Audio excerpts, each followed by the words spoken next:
My name is General Rashid Al-Hassan. I stand before you today as a man of 45 years, and on the 14th of October, 2021, it was ordained that my blood would stain the gritty sands of the execution courtyard at Evin Prison. I had been sentenced to die by firing squad for the crime of high treason and apostasy against the Islamic regime that I had served with every fiber of my being for my entire life. But the commander of the heavenly armies, Jesus of Nazareth, had a completely different mission for my existence. This is my testimony of how a man trained for war was conquered by a supernatural peace. I was born in 1978 in the very heart of a nation forged in the fires of revolution and conflict. My father was a decorated war hero, a man of steel who taught me that emotion was a fatal weakness and that loyalty to the supreme leader was the only path to honor. From my very first breath, I was molded to be a weapon. While other children played with balls in the dusty streets of Tehran, I was learning to disassemble and reassemble assault rifles while blindfolded. My childhood was not one of games, but of discipline, strategy, and indoctrination. At the age of 18, I entered the most prestigious military academy in the country. My ascent was meteoric, driven by a combination of family heritage and a ruthless aptitude for military tactics. By the time I was 35, I was already one of the youngest commanders in the Revolutionary Guard, in charge of an elite unit responsible for internal intelligence and the suppression of dissent. I held absolute power over the life and death of those under my jurisdiction. My boots echoed in the marble halls of the Ministry of Defense, and soldiers, men hardened by battle, would visibly tremble when my gaze fell upon them. I had access to luxuries that the average citizen could not even conjure in their wildest dreams. I lived in a fortified villa in the northern hills, overlooking the polluted yet glittering city. I drove imported armored vehicles. I had servants who anticipated my every wish and bank accounts filled with bonuses for special services to the state. But let me tell you something about absolute power obtained through fear.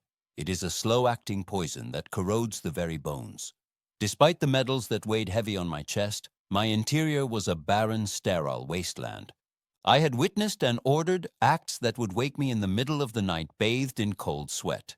Brutal interrogations, night raids, the destruction of entire families on the mere suspicion of sedition. They told me it was for the security of the nation, for the glory of God. But every time I stared at the dark ceiling of my bedroom, I asked myself, if we are doing God's work, why does my soul feel so utterly condemned? The void in my chest was not just silence. It was a stifled scream that no one, not even I, dared to hear. My religious education was as strict as my military training. I memorized the sacred texts not to find comfort, but to use them as legal justification for my actions. Religion was a tool of control, a system of spiritual logistics where obedience guaranteed paradise and doubt guaranteed hell. I performed my prayers with the precision of a Swiss watch, prostrating myself in the direction of Mecca, but my words bounced off the ceiling. I felt no divine connection, only the cold duty of a soldier reporting to an invisible and distant commander. During Friday prayers, while the imam shouted slogans of hatred against the West and the infidels, I observed the masses repeating the chants.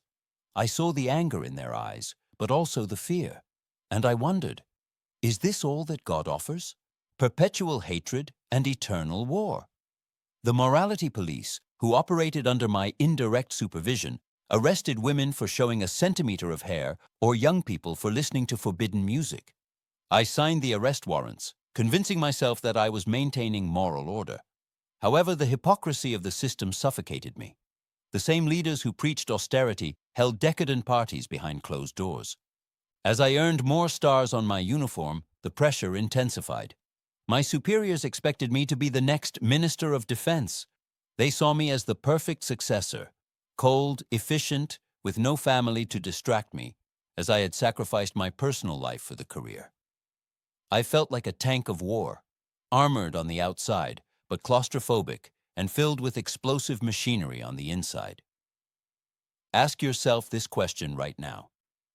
Have you ever reached the summit of the mountain you spent your entire life climbing, only to realize that there is nothing up there but cold air and loneliness? That was my reality. I had authority over thousands of men, but I had no dominion over my own peace. The longing for truth, for something that was not stained by blood or politics, grew like an ulcer in my stomach. In February of 2020, I led a counterintelligence operation in a middle-class residential neighborhood. Our reports indicated that a subversive cell was operating from the basement of a modest house. We expected to find weapons, blueprints of government buildings, or encrypted communication equipment. We kicked down the door at 2 in the morning. My men, armed to the teeth, burst in screaming, throwing the occupants to the floor. What we found completely bewildered me. There were no weapons. There were no maps. There were 12 people, men, women, and 2 children, sitting in a circle on the floor. They showed no resistance. They did not insult us. There was fear on their faces, yes, but beneath the fear was something I had never seen in my years of service, an inexplicable calm, a serenity that defied the logic of having a rifle pointed at one's head. I ordered my men to search the place. The sergeant brought me a cardboard box full of books. "Illegal propaganda, Commander," he said with disdain. I took one of the books. It was small, paperback, worn by constant use. It had no title on the cover, only a simple cross drawn by hand. I opened it. It was a New Testament translated into Persian.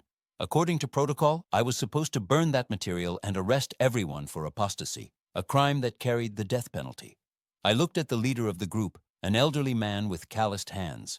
He looked me in the eye and, instead of begging for his life, he said, "Commander, you can chain our bodies, but the truth has already set us free." That phrase hit me harder than any bullet. In a moment of madness, or perhaps divine curiosity, I ordered my men to take the prisoners away, but I slid that small book into the interior pocket of my military jacket, right next to my heart. That night, in the solitude of my personal bunker, a secure location where no one could enter without my biometric authorization, I took out the book. My hands, which did not tremble when disarming explosives, were now shaking as I held those forbidden pages. In my country, possessing this was treason. I, the hunter of traitors, had become one by not destroying it. I opened the book at random. My eyes fell on Matthew 5:44. "But I tell you, love your enemies and pray for those who persecute you." I stood paralyzed. Love your enemies? All my training, my entire life, had been based on destroying enemies. The philosophy of my world was, an eye for an eye, and if you can, take both of the other's eyes. But here was a man, this Jesus, ordering us to love those who hate us. I spent the night reading. I read about a Roman centurion, a man of war like me, whose faith astonished Jesus. I read about Peter, who drew a sword to defend his master, and Jesus ordered him to put it away, healing the ear of the wounded soldier. This Jesus was not a military leader who conquered with force. He was a king who conquered with unimaginable sacrifice. The moment that finally shattered my resistance came when I read the words of Jesus on the cross. "Father, forgive them, for they do not know what they are doing. I have seen many men die. I have seen men curse, men cry, men beg, but never ever had I conceived that someone could forgive their executioners while they were being tortured. I felt that those words were for me. I was the executioner. I was the one persecuting. And yet he offered forgiveness. I fell to my knees on the Persian rug of my office.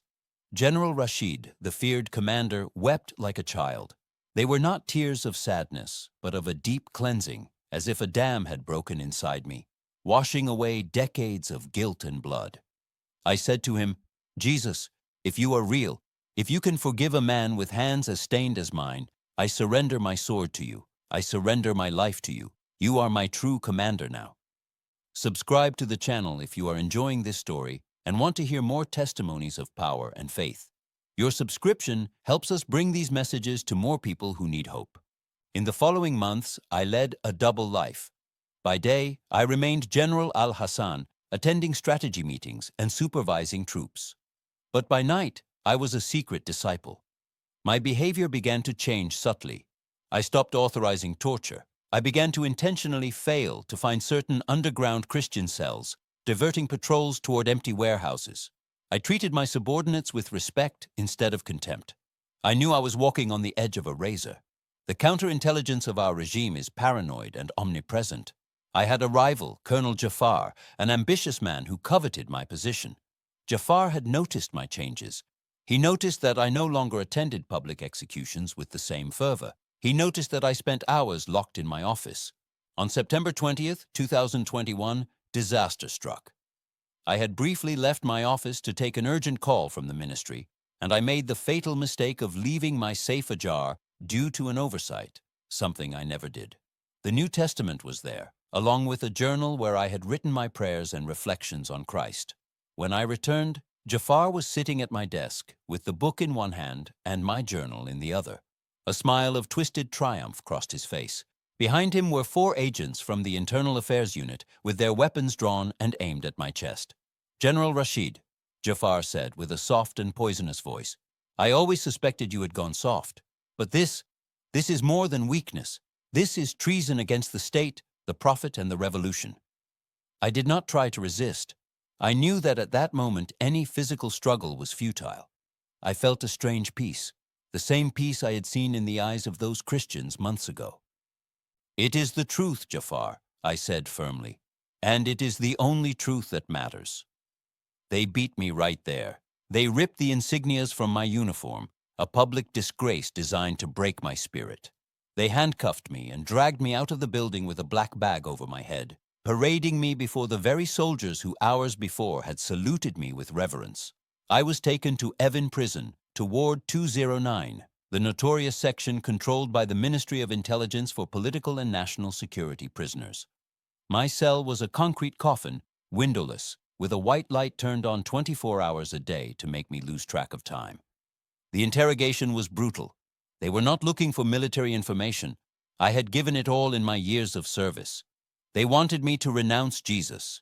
They wanted me to admit that I was a Zionist spy or a CIA agent, because they could not conceive that a general would convert to Christianity out of genuine faith. They used techniques that I myself had helped design: sleep deprivation, stress positions, electric shocks. For 3 weeks, my body was a map of pain, but something miraculous was happening. Every time the pain became unbearable, I felt a presence beside me. I was not alone in that torture room. I could whisper psalms between the screams. "Though I walk through the valley of the shadow of death, I will fear no evil, for you are with me." The trial was a farce, a closed-door military tribunal. The judge was a former mentor of mine, General Vahidi. He looked at me with a mixture of hatred and disappointment. I was not allowed a lawyer. The evidence was my Bible and my journal. "Rashid al-Hassan," thundered the judge's voice, "you have betrayed your oath. You have betrayed your blood. You have embraced the idolatry of the Westerners. Do you retract your faith in the false prophet Jesus and swear allegiance again to Islam?" I stood up, with broken ribs and a swollen face, but with my back straight like the soldier I was. "General Vahidi," I responded, and my voice resonated in the acoustic room, "I have served this country with my life. But my soul belongs to Jesus Christ. I cannot deny the one who has given me true life. He is not a dead prophet. He is the living God, and he loves you too." The silence in the room was sepulchral. Vahidi struck the gavel with fury. "Death sentence. You will be executed by a firing squad at dawn on October 14th. May your name be erased from the records of our history." I was transferred to death row, to a maximum isolation cell underground. The night of October 13th, the hours passed like drops of molten lead. I knew what would happen. At 5 a.m., the guards would come. They would blindfold me. They would tie me to a post in the courtyard, and 6 bullets would end my earthly career. Think about what you would feel. Fear? Panic? Humanly, I was terrified. My body trembled at the prospect of the impact of the bullets. But my spirit was anchored. I knelt on the cold, damp floor of the cell. "Lord Jesus," I prayed, "I am ready to go home. If my death serves to glorify you, then so be it. But if you still have battles for me to fight on this earth, then I am at your command.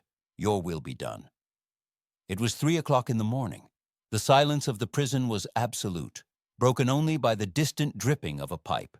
Suddenly the atmosphere changed. The air became dense, charged with static electricity. The hairs on my arms stood on end. A light began to form in the center of my cell. It did not come from the ceiling bulb. That flickering light seemed gray in comparison. This light was golden, pure, and emanated a heat that penetrated my aching bones, instantly healing the bruises and fractures of weeks of torture. From the light emerged a figure. This was not an ethereal and soft angel. This was a warrior. He had a presence of authority that made any earthly general look like a child playing soldiers. His eyes were like flames of fire, but filled with infinite compassion. I knew who he was. He was the Lion of Judah. "Rashid," he said. His voice was not a whisper. It was like the sound of many waters, resonating directly in my mind without the need for sound waves. "Rise, soldier." I stood up. The pain had vanished. My ribs were intact. My vision was clear. "Lord," I stammered, "have you come to take me to heaven?" He smiled, a smile that radiated confidence and power. "Not yet. Your mission is not finished. I have confused your enemies and opened the way. Go out and march toward freedom. I am your rear guard." The light faded, leaving me in the dimness of the cell, but with a supernatural visual clarity. I looked at the reinforced steel door. The electronic lock, which required high-level codes and fingerprints, emitted a screech and disengaged. The heavy door slid slowly outward. I stepped out into the corridor. I expected to see armed guards, to hear alarms, to see red lights flashing, but the corridor was silent. I walked toward the sector checkpoint. There were 2 guards there, men trained to kill at the slightest movement.